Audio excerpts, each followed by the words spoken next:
Hey, it's MBS here. So, vulnerability. Is it a good thing? Is it not a good thing? I think it might be. And I also think vulnerability isn't what you might be defining it as. So, let me help you with that. So, what do we mean when we're talking about vulnerability? Well, I love a word called penumbra. It means the edge of the shadow. It's that kind of slightly elusive thing. It's not dark, it's not light. It's that space where dark becomes light or light becomes dark. And I'm thinking that vulnerability, one definition of vulnerability, is it's understanding your edges, understanding your penumbra. So I'm moving it away from a definition you might have, which is vulnerability means being messy and sad and confused and self-revelatory about everything. I don't think that's a particularly helpful definition of vulnerability. There's too many things that are not an upside in doing that. But when you go, vulnerability is about understanding where your edges are and calibrating and recalibrating what your edges might be. Then things get interesting. And I think there might be three different areas where you might choose to recalibrate: what you know, and what you do, and who you are.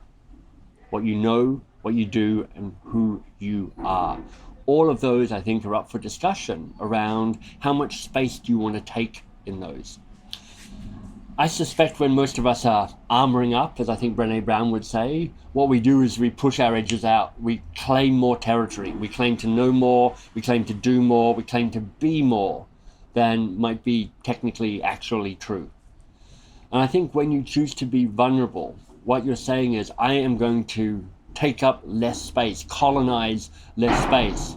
I'm going to get really crystal clear about what I know and what I don't know, and what I do and what I don't do, and who I am and who I am not. And there's more of an explicit acknowledgement that do, know, be. This is what's in the light, and this is what's in the dark. So there's a price you pay for being vulnerable, which is you take up less space. And I know as a straight white guy, there's a bunch of privilege and a conversation around how much space do you take up and how much comes naturally to you, and how much, if you're not a straight white guy like I am, how much should you be trying to take up anyway? But I do think a choice of being vulnerable, and context matters, of course, when you choose to be vulnerable. You may take up less space, but the space you claim is clearer and stronger and more certain and more impregnable in a good way. It's more able for you to say, this is me.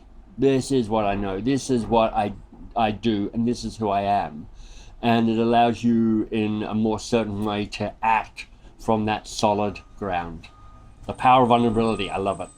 Sign up for my newsletter at mbs.works. It's called The Works with MBS. I know, not that imaginative. It's a short weekly newsletter, and at its heart is the distillation, a short article about a practical tools so you can be a force for change. Sign up at mbs.works.